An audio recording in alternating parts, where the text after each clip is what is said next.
বেশি বেশি, এই জন্য সব জায়গায় মাতৃপরিও বেশি বেশি। আমি মনে করি আমাদের যে পূর্বের রাজনীতি ছিল সেটাকে দাঁড়িয়ে করে নেই। আমি যদি ছোট্ট একটা উদাহরণ দিই, অনেকে দেখবেন যে সানগ্লাস পরিহিত করে। সানগ্লাস কেন আমরা পরি?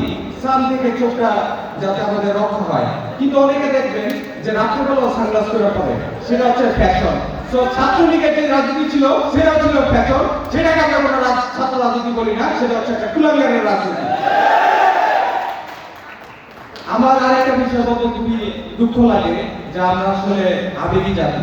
কেন আবেগী জাতি? কারণ আমরা বিবেক দিয়ে কাজ করি না।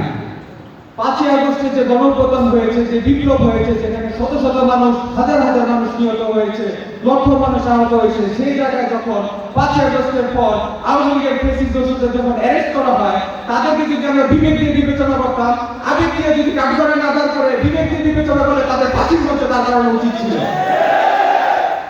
মানব জাতি আমরা ভুল করতেই পারি, এটা আমরা মেনে নিলাম, কিন্তু পরবর্তীতে আমরা কোনো আর ভুল করবো না। এবার প্রত্যেককে আমরা যাতে ফাঁসির মঞ্চে নিয়ে দিতে পারি সেদিকে আমরা আন্দোলন আরো দীর্ঘায়িত করবো। আমরা হযরত আদম আলাইহিস সালামের সন্তান।